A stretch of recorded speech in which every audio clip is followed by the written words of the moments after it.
All right, now the next chapter. So we start with well-known theorem, well-known and old theorem by Spener. It's about the anti-chains of things. So a family of subsets is an anti-chain if X is not a subset of Y for all distinct members XY, right? So it's an anti-chain. I mean, anti-chain is defined for a partially ordered set as well. So here's a cute theorem by Spener in 1928. If F is an anti-chain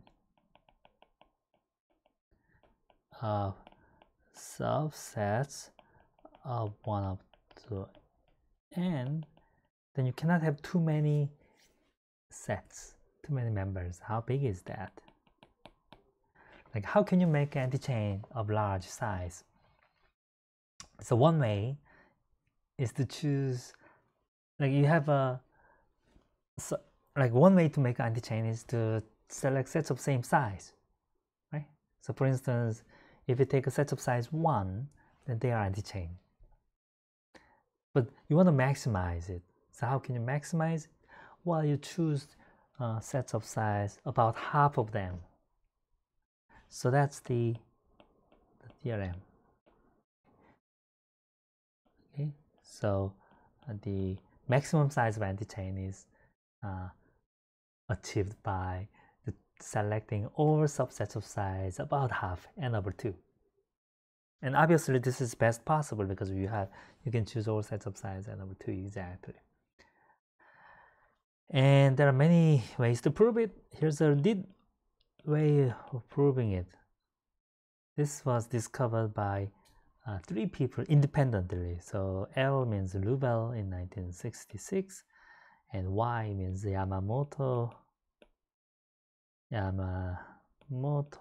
in 54, and M means, yeah, so this is 63. So in those days it's difficult to find the papers easily, so it's not easy.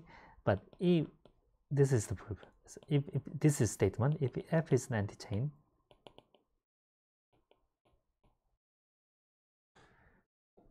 okay, let me just say in pure words. So if A M is an anti-chain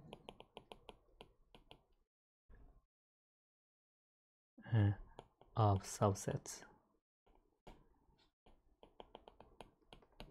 of n, then size of then for all I from 1 up to m, if you add all these things, and that most 1. Now this is a simple counting argument. Okay. How do we prove it? So so we consider factorials, permutations. Consider n factorial permutations of 1 up to n. For AI, let Pi be the set of permutations of 1 up to n that starts, oops, my spelling is that starts with AI. So it's a permutation start with AI and non-members of AI. So complement. Okay, so the number of such permutation is size of AI factorial times n minus AI factorial.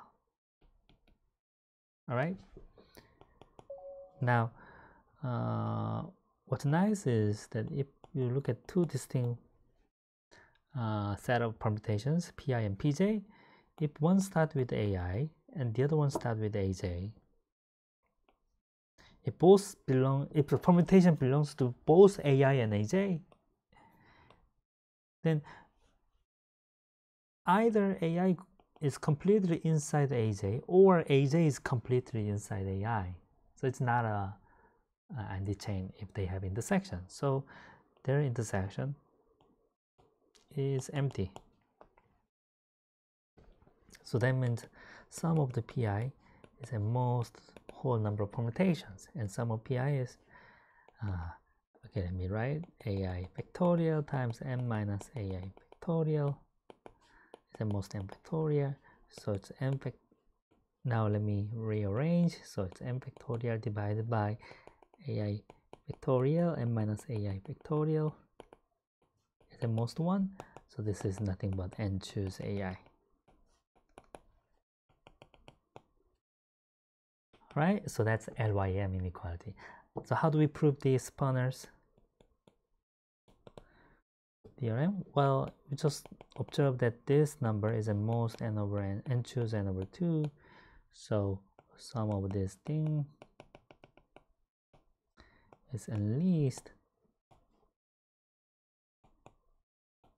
it's 1 over n choose n over 2.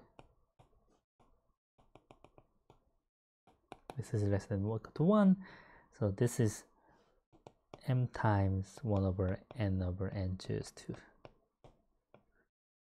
Right? So that means m is less than or equal to n choose n over 2. Alright? That's an quick, easy inequality. We'll see the generalizations. Okay.